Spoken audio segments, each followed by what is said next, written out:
Vive comment, bienvenue, welcome once again to another Love Entrepreneurs show, starring Ellery Coslet of Love Entrepreneurs, the founder. And today's special guest is Lisa Bowen. Ellery, you wanted to do a quick intro to Lisa.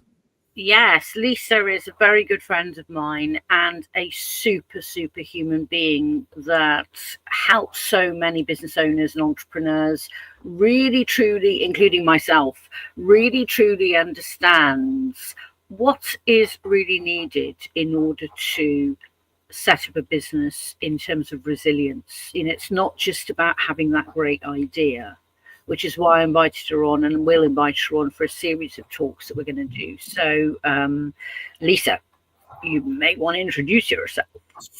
Hi, everybody. I'm Lisa Bowen, the Mindset Alchemist from Elisi Coaching. And thank you, Ellery, and thank you, Gareth, and thank you for everybody for your patience with getting everything sorted out. Yes, resilience is something that's really overlooked, I think, in business and in life in general. I think many of us will say those of us of a certain age have probably built up some resilience just through life, but for a lot of people, resilience is a major challenge. And for me, resilience is the ability to bounce forward from any knockbacks. We talk about bouncing back, but why do we want to bounce back? We want to bounce forward. And most of resilience is built through the mindset. It is about taking those knocks and turning them into opportunities. And that's my speciality, is finding the opportunities in your challenges, which allows you to turn those challenges into gold, because that's what they are. But for many of us, the opportunity or the challenges sideline us, leave us a little bit defeated, instead of saying, well, actually, let's have a look and see what's underneath this, because there is always something better. Every challenge has the seed of something greater opportunity. So that's my definition of And the reason is, my story, obviously, Gareth, we've discussed my story. Now, resilience is at the kernel point of anybody's entrepreneurship story. And I think this is something that's so hugely overlooked on the journey. And this is why, we work with Elisi Coaching and Lisa in particular to help our entrepreneurs understand that the journey is tough and it's long, but it will be fun if you take up the needful actions, if you do the needful stuff and prepare properly for what the journey is going to be like, because it's called a journey for a reason. So, Lisa, how do we actually try and generate resilience? If you feel afraid or scared of the direction you're going, and you feel that you're too frightened to make the next move, or perhaps that you're holding yourself back in some way, how do we somehow gain or generate resilience? That's a great question, Gareth. And it can be different for different people.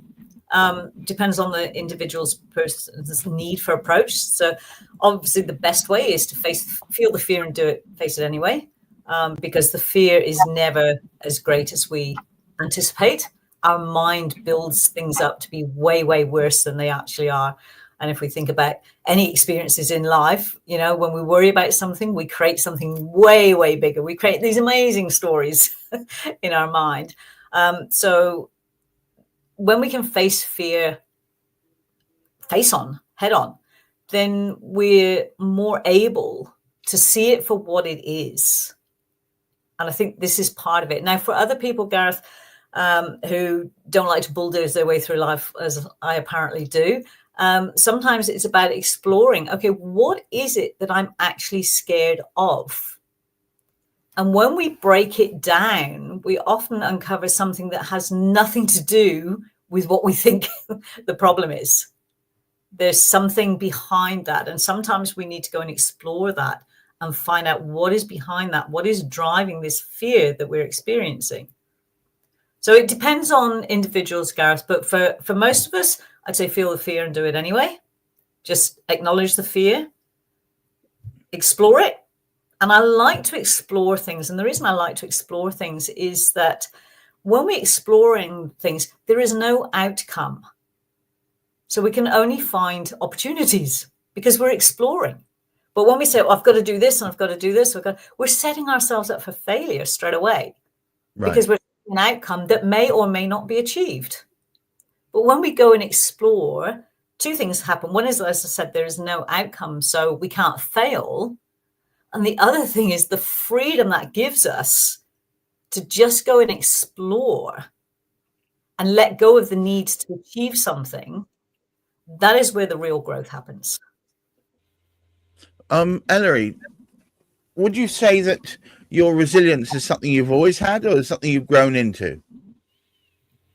I think I've grown into it, without a shadow of a doubt. I loved what Lisa said there, because, face the fear and do it anyway.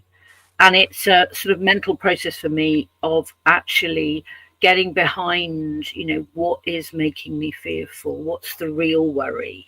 For me, for example, I mean, in many ways, once you've gone to prison, let's say, some would argue you can't sink any lower.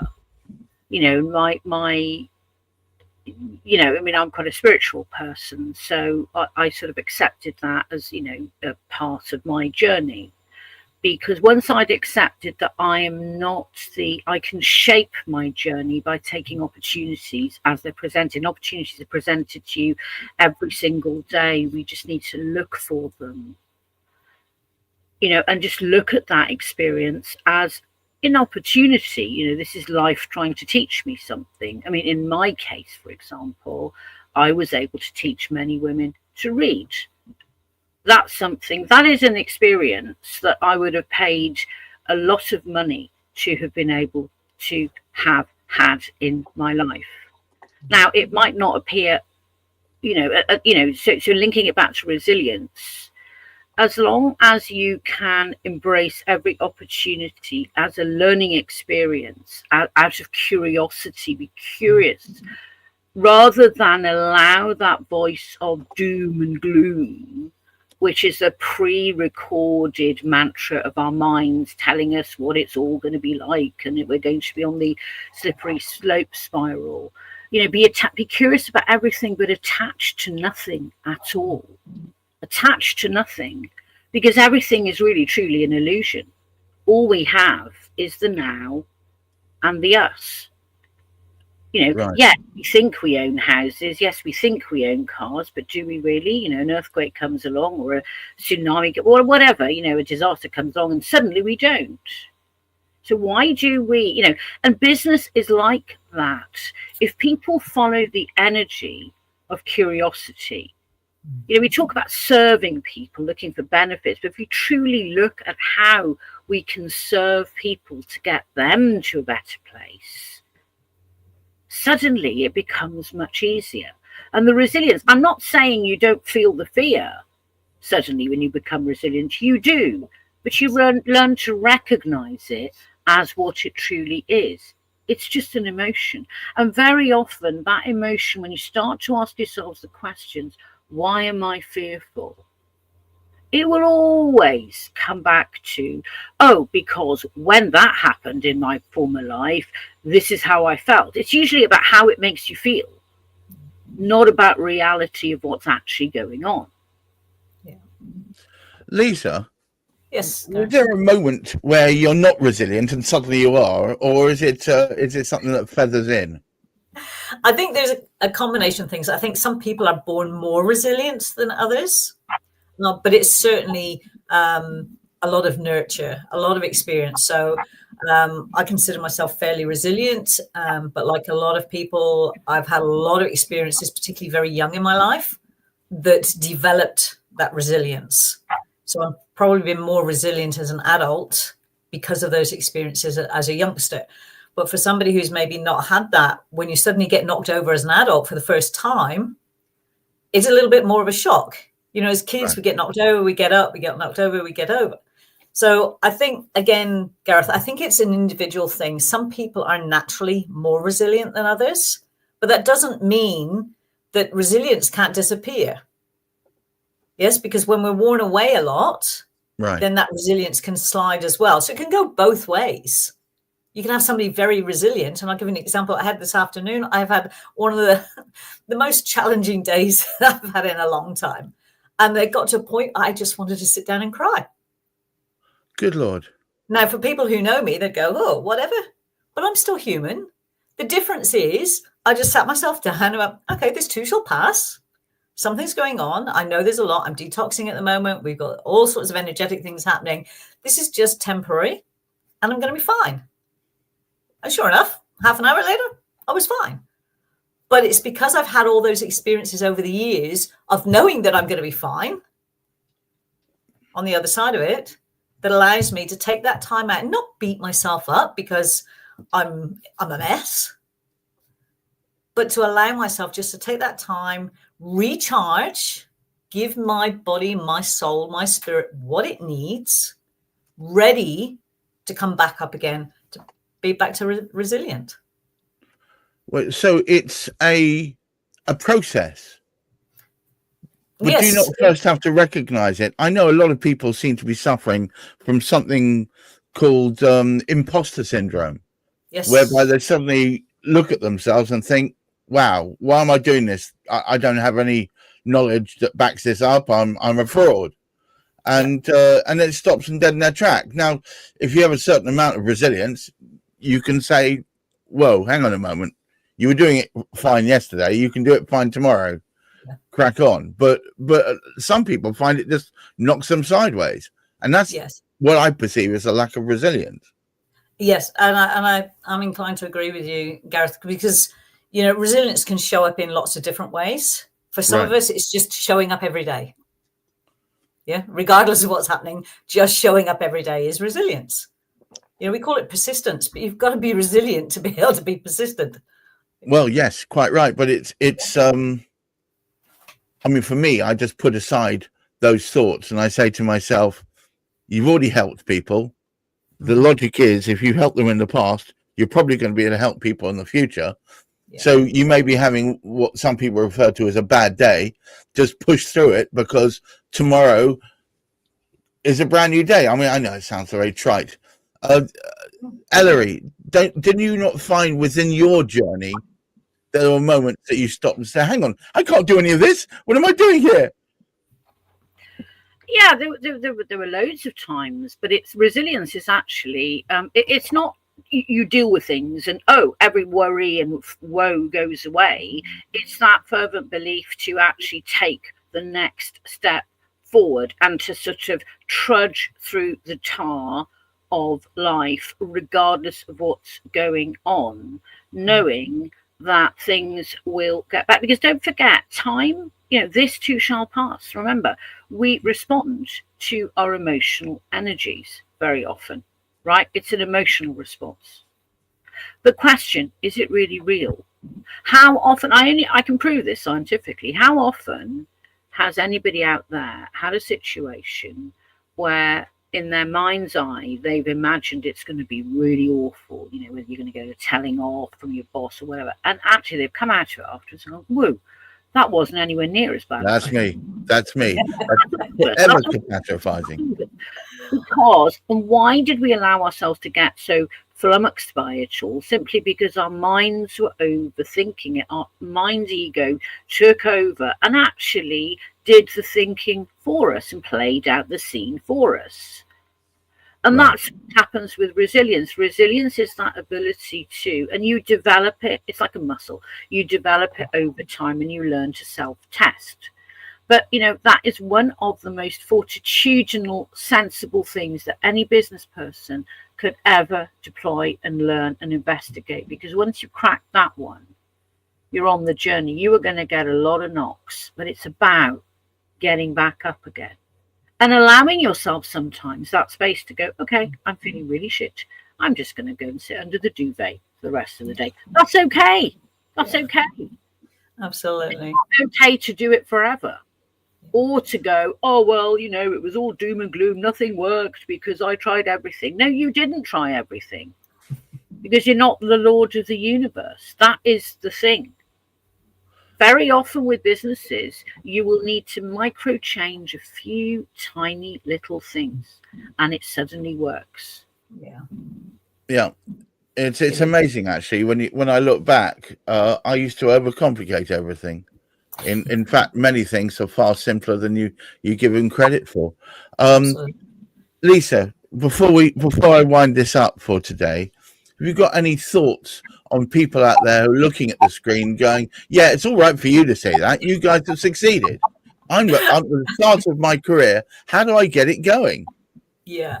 So first of all, thank you, Gareth. First of all, I would say if you're saying it's all right for you, you've succeeded, then you're going into imposter syndrome because you're looking at comparisons. You will never benefit by comparing yourself to anyone, whether they're better or worse than you. You will never benefit because life is not a comparison. It's not a competition between them and us. It's competition between us and us. Right. Yeah. The only competition is within ourselves. So yes, it is easier for those of us who've been around for a while and done a lot of things, but resilience isn't specific to business. Yes, you can get challenged a heck of a lot more. You will grow your resilience much more quickly in a business than you will do just in life. But the key thing really is to just acknowledge how you're feeling. We've got to start small. Acknowledge how you're feeling. And if it's bringing something up for you, get some help. Talk to somebody who can help you to get through it. Because a lot of this stuff is very simple. Yeah, we build it up as we've all said in different ways, that we build stories up and create something way, way bigger than it actually is. So when we just say, okay, what is really behind this? And I like to use the 7 whys. Okay, so you can use the 7 why, or why is that? Or what does that give me? So ask yourself a question. Okay, what is this fear about? Okay, it's about fear of failure. Right. Why does that give me a fear of failure? Or what does the fear of failure give me? And you keep going 7 times. Now, the reason for 7 times is that round about 5 or 6 times, you'll come back to the original answer. That is your point that you're about, and you'll be very crabby about it. It's like, well, I've already said this. You know, that is resistance, which means you are just about to break through. Okay. This is where it helps to have somebody take you through that, because often when we're on our own, that's where we stop. Yeah. Because the resistance is there. And sometimes we need somebody just to hold our hand and take us through that resistance. If you're skilled at this, fantastic. I still need somebody I get that resistance to say, get over here, Bowen. Let's get this sorted. All right. So that would be my first step for anybody in business. When something is holding you back, ask yourself, what is behind this? Not what I'm looking at. What is the emotion behind this? Because as Alara said, it's the emotion. What is the emotion behind this? Now, there's a lot of tools and things, different ways of looking at things. And obviously we can't do that today. But that is your starting point. What is this triggering in me? And then if you're able to, go further, go deeper. Thank you so much. 7 times. Thank you so much, Lisa, for helping us understand that more clearly. Sorry for interrupting you. I apologize. Ellery, would you take us home, please? Take you home? Gosh, that's a bit of an open offer, isn't it? No, but resilience. I'd like to explore this sort of topic of resilience in more detail with Lisa going forward, because I think this is the thing. For me, this is probably the most important bit of learning that all business people, which is why we're going to create hopefully a joint venture with Lisa and actually get all our entrepreneurs on Lisa's course, because without learning how to regulate and manage your emotions and to self-identify what those underlying fears are and deal with them and sit with them and recognize that they're completely normal, we are not going to be moving forward, and our entrepreneurs are not going to be moving forward. So watch this space and come join us next week. All remains for me to thank Lisa Bowen for taking the time out of her day to sit with us. Ellery Coslett, of course, the brainchild behind Love Entrepreneurs, and of course this channel. And to all of you out there, try and keep your feet on the ground, but keep reaching for the stars. And who knows, you might hit the moon on the way. Look after that mental health. Until next week, goodbye. Bye.